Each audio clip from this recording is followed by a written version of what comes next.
Bébé de Rosières, pêcheur en baie, ne ménage pas ses efforts pour remonter ses filets ou soulever sa venette quand il va à la pêche au coq. Il a peut-être un secret, la dextérité pâtissière de son épouse, Charline, et son gâteau battu, l'un des plus fameux de la côte, sans aucun doute. Je m'en vais à la pêche le soir, il est 8-9 heures du soir, je vais rentrer à 3 heures du matin, et il y en a un posé sur la table, coupé par tranche. Si réussit son gâteau que Charline n'en avait jamais donné la recette jusque-là.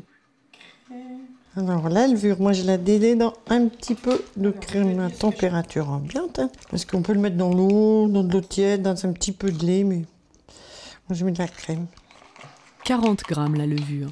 La recette, Charline l'avait quant à elle reçue d'une voisine, quelques notes jetées sur un papier jauni. Voilà, elle m'a dit tu te débrouilles. Au début, elle en a raté. Mais elle a oublié de me dire qu'il ne fallait pas de courant d'air.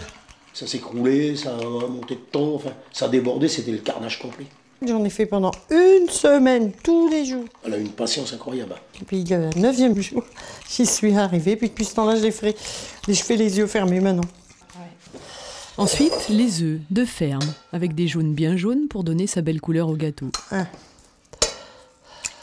2, 3. Les 5 premiers entiers, puis 15 jaunes encore. Ça en fait des œufs, hein. 18.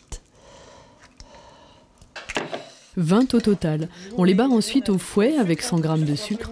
Il faudra aussi progressivement mélanger 500 g de farine, ajouter la levure diluée précédemment et surtout ne pas oublier l'essentiel, le beurre à température ambiante pour pouvoir le travailler facilement. Une livre tout entière que Charline incorpore progressivement à la pâte. Faut que tout rentre. Hein. Enfin, faut que j'en garde un petit peu pour graisser mes moules quand même. C'est la cuisine au bébé. Et c'est là qu'il faut le battre, longuement et vivement. De ce geste répété, il tire son nom de gâteau battu, malmené jusqu'à ce que la pâte fasse un beau ruban. Un peu plus tard, on introduit délicatement 4 blancs montés en neige, et là c'est à l'oreille que Charline guette la réussite de ses gestes. Et quand je fais du gâteau, comme ça, j'écoute. Je dis toujours, ma pâte elle chante. Quand je l'entends comme ça, je dis c'est bon là. Sinon, elle ne fait pas le même bruit.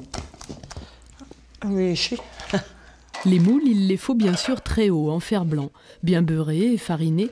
On en emplit 3 de 700 g de pâte chacun, puis il faut laisser monter. Là, je mets mon torchon humide. Chaud. Je vais les laisser là. Hop. Les secrets sont là. Le gâteau battu a besoin d'avoir chaud pour monter. Une cheminée généreuse, 23 ou 24 degrés dans la pièce, c'est parfait. Mais même dorloté de chaleur, le battu reste un sujet capricieux. Un courant d'air suffit à contrarier sa levée. 3 ou 4 heures plus tard, la pâte arrive à quelques centimètres du bord. Il est temps d'enfourner à 160 degrés. 30 minutes, mais je regarde un petit peu avant à la couleur. La couleur, pas l'odeur, la couleur. Et pas le droit d'ouvrir, une fois seulement, hein. Sinon ça tombe. Oh là là, l'odeur.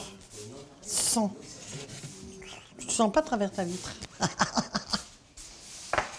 Ensuite, il vaut mieux attendre un peu pour démouler, freiner la gourmandise qui s'est installée avec cette merveilleuse odeur.